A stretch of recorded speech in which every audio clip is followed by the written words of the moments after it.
Marshall skips away. Marshall skips away. Marshall's still going. Marshall's got Richards coming up outside. Now inside.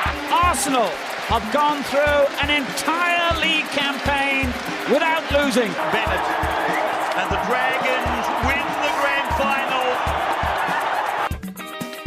Welcome back to another episode of the TGIF podcast. Thank God it's footy. How's the week treated you, my bro? Second to last week of work for us both. What are we? We are Wednesday. 1, 2, 3, 4, 5. 5.5 days. One more Wednesday to go for me. Yep. 2 more Thursdays. Yep. Same here. One more Friday. No, Friday. Only one Friday for me. I'll be just this Friday. Oh, just this Friday. Yeah. Yep. Same here. I'll be hopefully not too hungover there. Next Friday. That's usually my haircut day. It's the day I get out there and shave it all off. Get it all off. I'm actually kind of the mullet seems to be the other thing at the moment. I'm kind of leaning towards something like that over the summer. We'll wait and see. Come Friday next week, and depending on how I'm feeling, it'll be a spur of the moment thing. Always in the barber decide. I mean, let's be honest. I think no doubt it will be get on up there and ask for that number 0 all over straight away. I don't think there'll be too much consideration, but either way, yeah, is floating there in the back of the mind. Yeah, it's in the back of the mind. Yeah, that's probably a good way to put it. Yeah. But we're into that sort of, it's a good week at work, but it's also a long week at work. You've got it's getting hot and it's getting hot. The kids are getting a little bit, I don't want to say annoying, but annoying. They've kind of had it. That's that difference. They're off to intermediate, mate. They're bloody halfway there. They got that 1 foot on the bus, hot card in hand or on the lanyard around the neck, ready to go. Fresh uniform. Yeah, like they're kicking and screaming, ready to get out of there. So, take advantage of the last couple of weeks, have a bit of fun with them. But they're long days. They seem to go a little bit shorter when you're trying to find something for them to do or trying to give them some jobs to do to keep them out of your hair. We have had some pretty exciting news to come in the last week in terms of the two of us. Officially locked in our tickies there for next year. Yeah, 4-day pass for Magic Round. We're probably not looking at locking in the fourth, that first day there, but we'll certainly be there Friday, Saturday, Sunday. We shall. Really banking on a slightly empty crowd there last game on the Saturday, it just, everyone's kind of thinking either, two teams that we're not overly interested in seeing, Tigers and the Dragons. Maybe we got some poor weather. A lot of people leave and then, they play out like a really interesting, 38-all draw or something like that. And both teams decide to come back out afterwards, That would be quite a cool scenario. Neither of us, is feeling gutted that we've lost because, it could be. I mean, I don't think it will be, but it could be one of the only times we get to see both of our teams play against each other. I'd say in the flesh. Yeah, it's highly unlikely we'll ever coordinate being in Sydney at the same time. So unless they bring that fixture over to these shores, which is highly unlikely. Yeah, I highly doubt that. But either way, it'll be a bloody good week. They're beginning of May, locked in, ready to go for next year. So something to look forward to as we slowly creep our way through this off season. 100%, yeah. We'll be counting down the days soon, that's for sure. But Magic Round is a long way away. We are December. The rumor mill, the news mill has been fairly insignificant, slow. So to chat some NRL this week, to sort of fill it out a little bit, we thought we'd dissect our top 5 signings going into the next year. And we've gone slightly different. Yeah, we've gone 6 just for you to get your 6th option in. I had to, yeah. When we get to it, it'll become a little bit more obvious to you. I've also chucked in a little Smokey there. Who I haven't gone for a Smokey. I just think that could be any of the 3 Tigers players that haven't been named. possibly. We'll go for that, but we'll have a look at that when we get there. Actually, I've just seen another one of those players down there who possibly could have gone in there, but we'll have a look at that. Now, we've both gone for that same position, that commanding forward, that big bopper that can run the ball. Or should we run it up from 6? Run it up from 6. All right. Well, all right. I'm gonna kick it off. Then still going with for a big commanding forward, and I'm going for Terrell Mace signing to the Tigers. I think Huge. Losing out on Steph, having a player like that who's coming in, bit of a shitty little exit there from the Roosters by the sounds of it. So I'm sure he'll be revving to go. He's a West junior. So I think that's where I'm leaning towards for my sixth top signing of the season. Yep. Terrell May to the Tigers. Yep.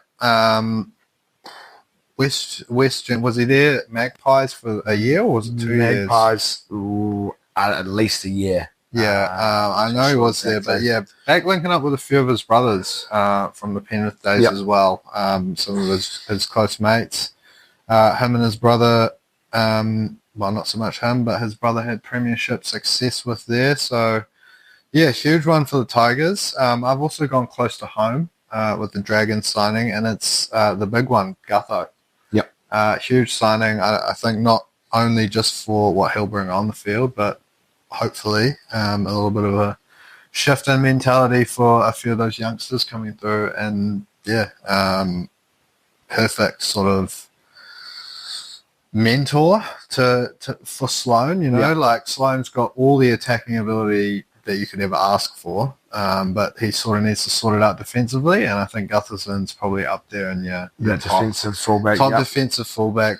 Probably doesn't have all the talent that your Tommy Turbos, your Teddies. Not necessarily the talent, just maybe not that X factor. I think it is. Maybe not the X factor, exactly. Yeah, the natural sort of. See, Sloan's the reason why he's missed out there for me, Gutho. I think Sloan plays his best footy when he's got the one on his back. Yeah. And you've seen absolute glimpses of excellence there from Terrell. So he's probably the only thing there holding Gutho back from making into that 6 for me. Yeah, and look, it's all opinion, so that's all right. We have a few differences here and there. This next one's our only similarity. Yeah, so only player we've gone on the same position. Obviously, then the same fella, and it's one of your old friends, Zachy Lomax, off to the Eels. Had that shift out there to the wing last year, wasn't overly pleased with it. Probably, you could argue the best winger in the league last year. I think certainly that first half of the year. Yeah, no doubt about it. Played some outrageous footy, and huge signing. Zach Lomax and Micah Sevo. No, Micah Sevo. He might be off. Might be. Is he off to the Super League? That's right. He may be. Actually, you're right, I think. Micah Sevo has played his last game in the NRL. That's right. Yeah, Leeds Rhinos. That's right. I think maybe just the blue and yellow. Maybe not his last game in the NRL, but he's off to Leeds. That's a sad sight. But they've got Addo Carr as well. Addo Carr, there you go. That's who was on the top of my tongue. There's your other winger there. So, pretty tasty pairing there. Yeah, 100%. Yeah, Zach Lomax came through at the Dragons as a centre, highly touted a number of years, where we saw glimpses of it. But yeah, really strung a season together last year, which it was good to see for the Dragons. But unfortunate that Parramatta are probably going to see the best of his career there, but huge signing, number 5. Into number 4. Now, I've gone Ben Hunt to Brisbane. Another Dragon leaving for pastures new. Obviously, this one, we've talked about it, has been on the cards for a couple of seasons coming, but back to some familiar pastures for him as well. Yeah. Benny Hunt there. Still at the arguably top of his game. He's really shone for the Dragons over the last 3 or 4 seasons, that's for sure. So interesting to see whether he can take that form up north, gel with Adam Reynolds and the halves there for a wee while. once Ezra Mam comes back, do we see him shift sort of into the 9? Is that when he moves in there, possibly? Do we see Ezra Mam maybe come back in a 9 role? Maybe by the time Ezra Mam comes back, Adam Reynolds will be injured. So who knows what happens Yeah, there. exactly. The options are there. Benny Hunt, I reckon he'll be huge for Brisbane. We've seen him in the maroon there of the Broncos before, and I'm sure the fans will be very excited to see him back. Now I've whipped out my first double barrel here. I think it's probably quite a controversial call, this one here, and I'm just going basically off what they've lost and how they are. I think some people would say that it's not a replacement, but there's no doubt about it. It's a 1-for-1, not a swap, obviously, because they haven't gone both ways. But it's a replacement, but it's not to the extent of what they've had over the last few years, and that's Fisher Harris to the Warriors. Now, don't get me wrong, swap probably the second best prop in the league this year. I would say behind Fanua Blake, but I think just the impact that he's had for them while he was at the Warriors is too immense for them to be able to replace it with someone like Fisher Harris. Obviously, I think brings a whole heap of other things to the field to the team as such that Fanua Blake probably doesn't bring. But I think that he's got that little bit of extra X factor that Fisher Harris doesn't have, and I think it will just take a little bit of time for them to gel, I think, with that difference of play. Yeah, look, obviously Fisher Harris and Fanua Blake, there's not too many rugby league fans out there that probably wouldn't put both of them in their top 5 front rowers at the moment. Fisher Harris obviously has the last 4 premierships to back it up. Huge captain's victory over Australia last year. But Fanua Blake probably brings the stats a little bit more. And I mean, and a weaker team. You can't say that it's me being biased either when you actually look at where I've gone for number 1. So this is not me bagging on a Warriors player whatsoever. This is me bagging someone coming to the Warriors. Yeah, look, I don't even think it's really bagging him, to be fair. I just think each to their own. You know, like you said, James Fisher Harris is probably going to bring different things. He might not bring that consistency in 200 meters plus. It's the leadership. The tries scored. But he's going to bring, like you said, leadership. It's the experience. He's a winner. He's going to bring a whole heap of mana to that Warriors team. He's a winner. He's been captain of the Kiwis, so it is big for the Warriors. But just being edged out there, taking that 4th position for me. And I've gone for your old friend again there, Benny Hunt. He's your 4th pick. He's my 3rd pick. I think we've seen him there at Brisbane before. We've seen what he can do. He's been, like you said, probably the last few years looking for a way out of the Dragons, I think. He's sort of been the one that the hopes have been riding on his shoulders, a lot of the time there for the Dragons. And I think he'll be looking forward to going over back to Brisbane, linking up there at Suncorp. And I think, it'll be interesting to see what happens when we have Mam and Reynolds and Benny Hunt all fit and ready to go. Where Benny Hunt has played, whether he's on the halves or whether he does take that 9 role. But I think, should signing for the Bronx. 100%, yeah. Obviously has seen the best part of his career in terms of years. But, going up for one last crack at a premiership. And we know how close Brisbane were the year before. Last year, obviously. Bit of a blip this year, so maybe Benny Hunt gets them back on track. But my 3rd signing, it's also a half, Jerome Luai to the Tigers. Now, huge signing this. Obviously, we've spoken about James Fisher Harris and what he'll bring. I think perhaps not to the same extent, but Luai will also bring similar qualities, and also a player that's you want to speak about got their best footy ahead of him. Jerome Luai coming into 26, 27 years of age. Yeah, I mean, coming off the back of 4 premiership wins. Four premierships. He's had a big chunk of the season this year where he's had to 2 or be that 3 leader with Cleary out for a long period of time, and coming into a team where he gets to be his team, you know.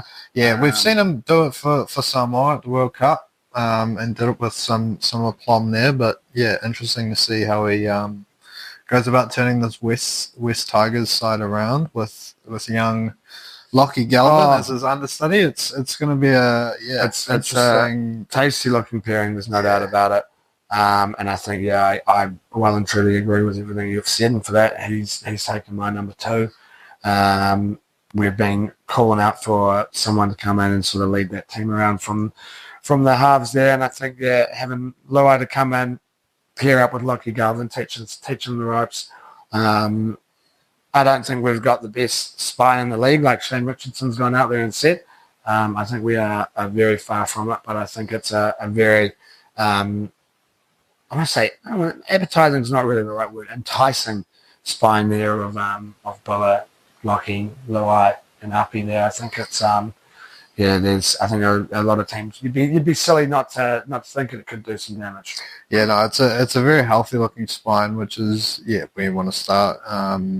Most of the time with these NRL sides. So, it's, as you said, probably not looking like the sharpest in the comp. But, all of a sudden when you consider Api Coruscant on his day, certainly can be considered as the best 9. Jerome Luai, he'd be up there in terms of his 6s. He'll obviously be playing 7 there. But Galvin and Buller, a shitload of potential there. So 2 or 3 years' time, you might be looking at the best spine in the league. Fingers crossed.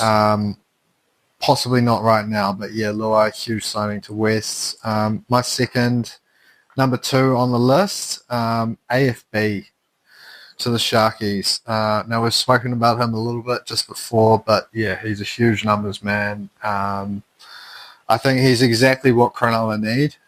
You think of Nico Hines. What does he need the most? Front foot ball. Obviously, that goes for pretty much any halfback in the comp, but Nico Hines has been that sort of blemish on his character, so to say, that hasn't really done it in those big games. I think Adam Fanua-Blake is going to come along and be a huge help to that come those big games, come finals time, because front foot ball is just exactly what he'll bring. And Nico Hines off the back of front foot ball, there's not too many more damaging number 7s in the game. He's got the full package. It's just whether he can get that momentum coming through the forwards, and Fanua-Blake as good as they come. There's no doubt about it. He takes my number 1 there, Fanua-Blake. Probably the most enjoyable prop to watch play footy. Probably his standout seasons there over the last 2 seasons. And I think you look back to that Sharks team that won the premiership, and you think about that sort of that you got that forward pack that they had. Someone like him coming in there is, I mean, I don't think it's the difference that they need to go out there and win it, but I think it's a huge signing, a massive boost, and like you said, for Nico Hines there to be able to have someone like that he can be running off. It's a very it's a game changer really for the Sharkies. Tasty looking thing. And you think about some of the other players I think that could benefit off his running games, the likes of like Trindle as well, Will Kennedy, coming in there from fullback and taking that ball off a big AFB run or something like that, huge. We know he's a big offloader. We know he's a big try scorer. Huge signing for the Sharkies there. I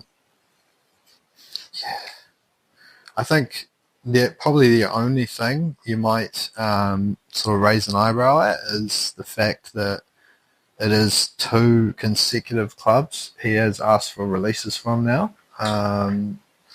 Whether or not the Sharkies fans are going to be reading into that too much, I think this one has obviously got a little bit more personal circumstances behind it, going back home to Sydney there. But interesting to note that Manly things sort of didn't work out as well. Yeah, and then Warriors, the early release, obviously things you can't really say things didn't work out well because it was all mutual and signed off on, and he smashed out that final year, and as you said, some of the best footy of his career, if not the best. And yeah, easily top 2, 3 front rower in the game, if not the best. So yeah, just an interesting one to note. But my number one is the other double barrel man, James Fisher-Harris. We've obviously spoken about that. But yeah, I just think with the Warriors, throughout the years, they've always had these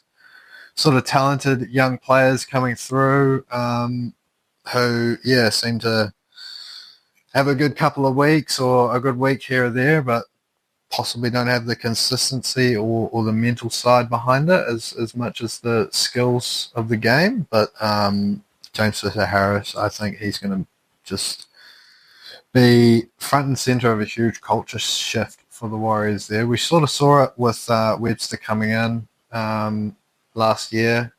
The Warriors played really well, had a little bit of a culture shift. But sort of slipped away from that at the end of this, definitely towards the back end of this season. I think he's going to... falling off, mate. It's that bandwagon slowly losing speed. You know, they talk about it on the radio, you know, that even here in New Zealand about what Warriors fans are like, you know. Oh, they're very fickle, that's for sure. There's no doubt about it. Like, and I think, yeah, once things didn't start to go their way and there wasn't an excuse that was available, like, I think the dates are gone of being able to say that we've just treated Warriors badly when some of the decisions that 60% of the teams get in the NRL are appalling. I don't think it's anything to do with the bias against the Warriors. I think it's just that the bunkers in the refs don't really know what they're doing. I think there's a bias towards the teams that won. Yeah, I think there's a general bias towards the better teams against the shitter teams, not against the Warriors, because they're New Zealand. It's just those top teams, and the other teams are Australian. Yeah, I think they tend to get the but I don't think it's a thing last year where the Warriors fans were able to go, hey, look, this is the reason why we're losing. It was, hey, fuck, we're losing because we're not at the quality of these other 8 teams. Yeah, I mean, we saw them play some really good footy last year, sorry. And the start of this year was sort of grinding out a few results. Warriors fans we're playing 14 on 13 or something like that. You're playing 14 on 13 against the Warriors that whole season at Mount Smart. Yeah, that is the craziest atmosphere I've ever had in a game. Those games at Mount Smart. First game back, outrageous. Like, the only game I've ever been to, actually in saying that, I've been to 2 Rugby League games that I both think had a better atmosphere. 1, the game in Hamilton, and 2, the Tonga Kiwis game that we went to. But again, it's like, that's what it was for that whole season. Any home game, it was you played 14 on 13 because the whole crowd were on your back. And that's sort of, they start to lose, the wheels start to fall off a little bit. So I think that's exactly what they need. What you're saying is that culture shift, having someone come in who is a winner, who's led the country, the Warriors fans like to have that connection there too with the Kiwis and the Warriors, So yeah, it's a huge one. Whether or not we see him play at his best when he's playing at a lesser quality team. Look, it's that's the only thing. If you teammates can be the ones that let him down. Yeah, if you think about it, not that I'm calling him a system player, so to speak, but yeah, he obviously does his best work. It's definitely eye test sort of stuff, that rushing defense. Obviously, Penrith have those outside backs that 200 plus meters, so he doesn't really need to get the stats the same as Infinite Blake does. But yeah, you're right. It will be interesting to see how he does sort of perform in a team that isn't as strong, certainly as Penrith were the last 4 years while he was around. But yeah, there we go. My Smokey, I think, could be a real Smokey for the year. Schuster to South now. Does he play? Does he stay? That's the thing. I'm not sure. Is he coming in at 115 kgs and being told he's too fat? does he, it's where is he playing? Is he playing in the halves? Is he playing in the second row? He's definitely not in the halves because I don't think they'd move Walker to 7 and Walker's shoo-in for 6. I just think, I think if there's a man to get the best out of him, it's Wily Old Wayne. Yeah, I think he'd come in as a little impact back rower, start of the season, maybe coming in a few games here and there off the bench. And if it all goes well, he might fight his way into that back row. Look, they've got some guns there at South to compete with for sure. But look, we saw glimpses of it at Manly for a while there, and then all of a sudden, once that money got thrown at him, he went into a shell a bit, had a few injuries, as you said, came in a little bit overweight, a few issues there. But I just think, look, if there's someone that's going to get the best out of Josh Schuster, a troubled old character, it's going to be Wily Old Wayne there. Yeah, no, I do like that call. There is a couple of other, shouts. These guys were in the mix for our top 6 for sure. Steph to the Storm, obviously. Big season there for the Tigers. It's a big loss there for us. And a player who I think could become a very good assistant player. I think slotting into a team there that is a winning team. I think, moving from the Tigers to Melbourne, it's a good move for Steph, I think. 100%, yeah. I think he'll do well. I think he'll be insane at Melbourne. Bellamy will surely be able to get a lot out of him. And look, Melbourne obviously not too far away from winning the comp this year. Is Steph what they need? We'll have to wait and see whether that proves to be the winning stroke for Bellamy. I'm not too sure, but big signing, that's for sure. Josh Adokar, we've already spoken about him to Parramatta. Fox on the way to the Eels, he's rapid. Look, if you can get the best out of the Fox, for sure, it needs to be settled a little bit. I think I think we saw some really good footy from him at the Doggies. There's just a few injuries that sort of unsettled his rhythm. A few injuries, a few little mishaps off the field. I think he's one of those players that he brings a lot with him. I think when he comes to join a new team, there's a lot it's not just what you get on the field with the Fox. But either way, two really good winners there into the Hills. 100%. To replace that outgoing center that I've forgotten about. Ice probably off to Penrith there, another player there leaving the Tigers. I have to say I don't really mind as much about that one. I don't think that's anywhere near as big of a loss as Steph. I think it would probably seen his best footy definitely not the Tigers. 100%. No doubt about it. And I think again, player slot into that team. Bit of a Luke Garnett scenario. He's Tigers, he comes in, second row, play out of his skin and win a couple of premierships probably. Yeah, look, I wouldn't put it past them.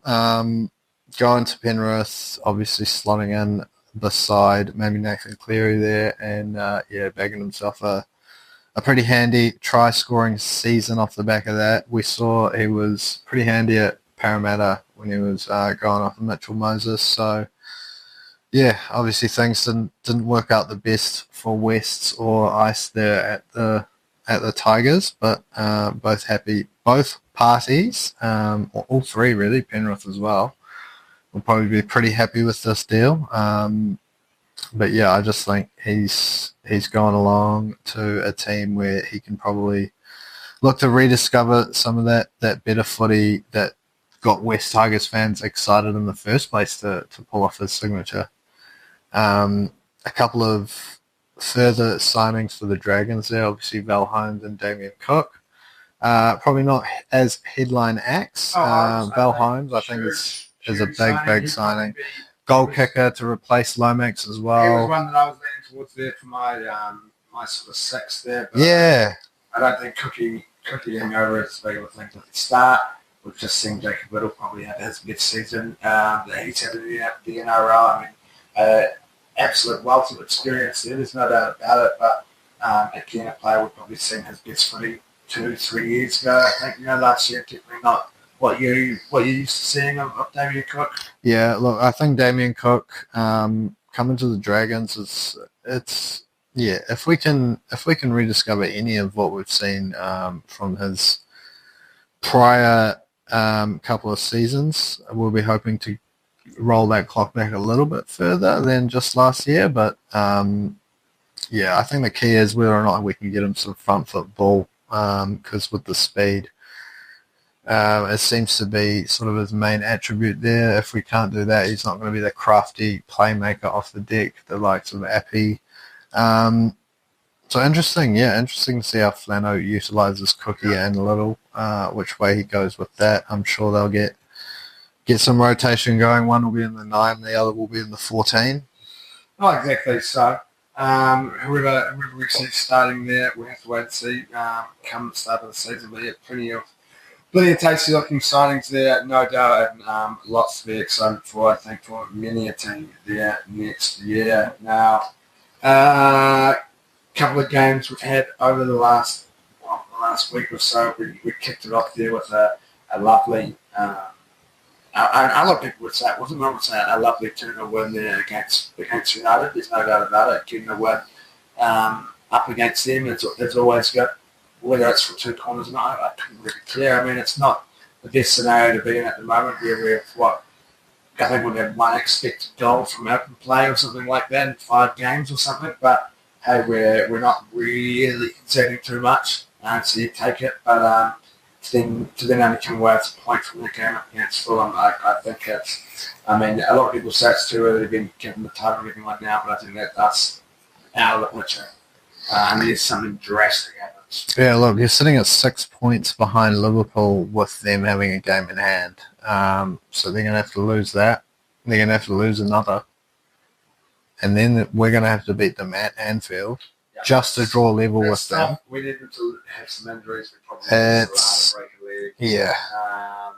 That's huge. And at the same time, we also need Chelsea to drop a couple of points as well. The other thing as well there, Chelsea are flying at the moment. Wise, they're in that situation going, like, you score 3, we'll score 4.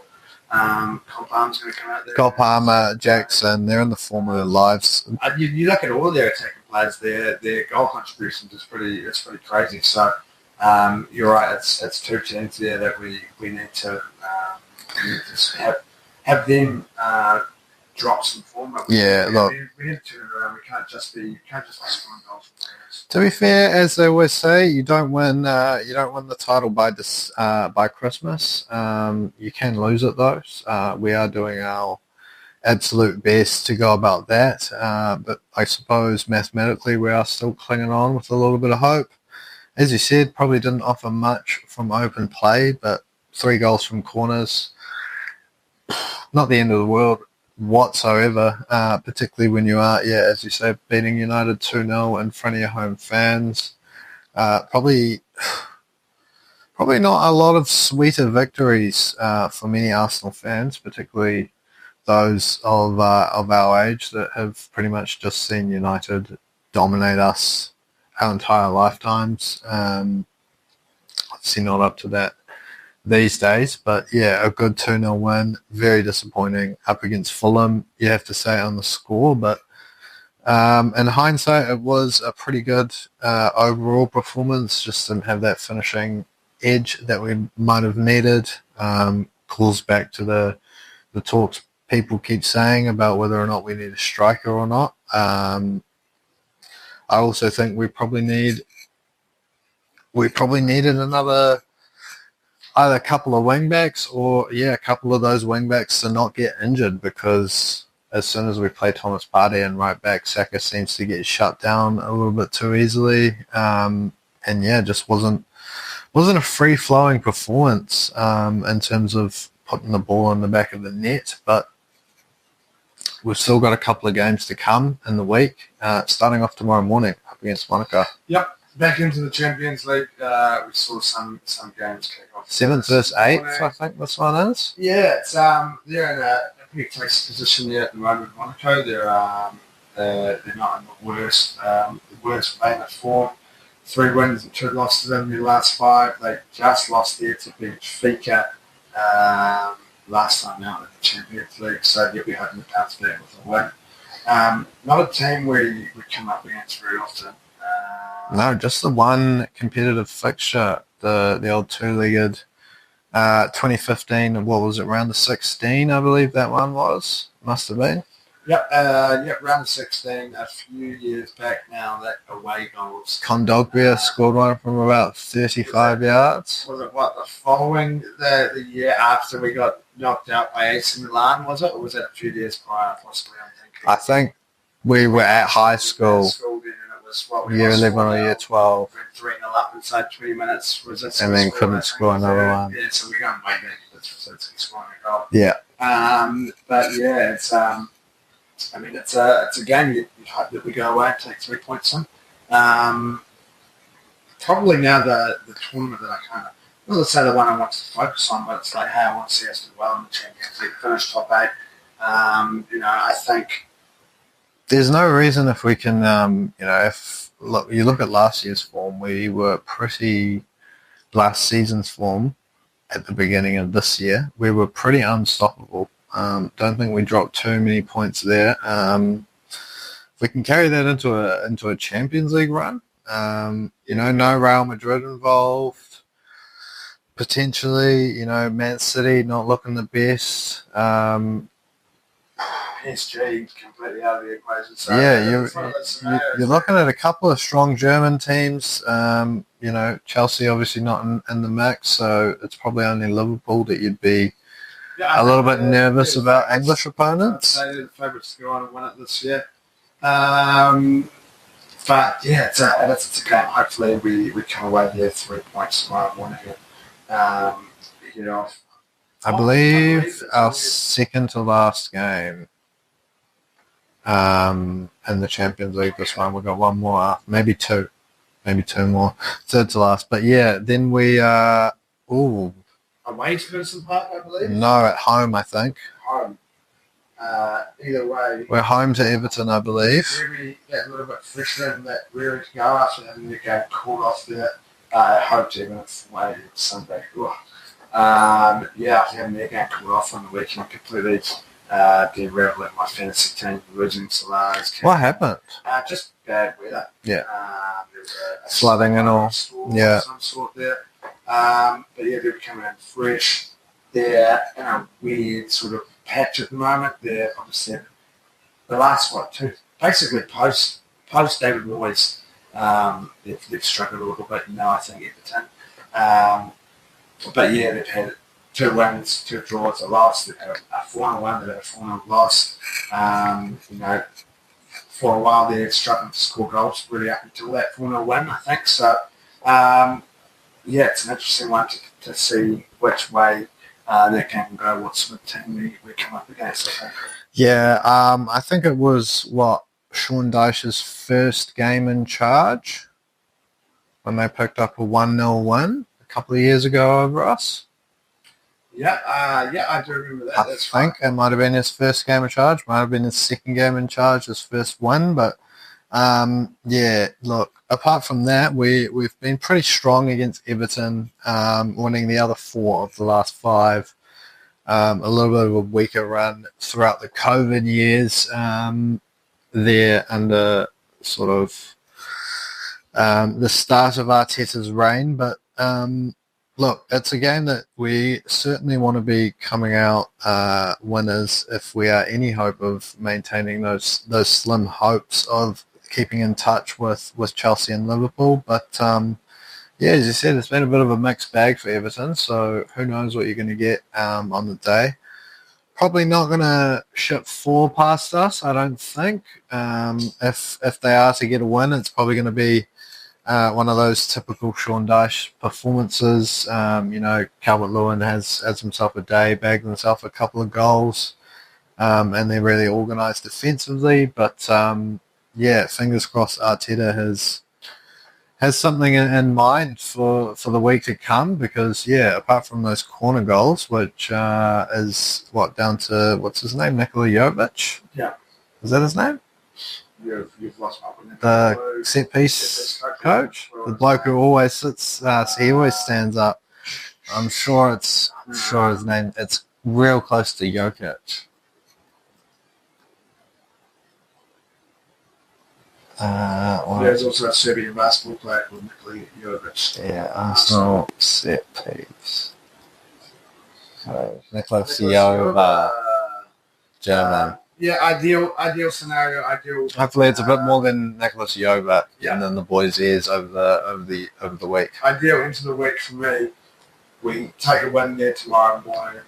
We take a win there Sunday morning to roll us into the beginning of the second best part of December now.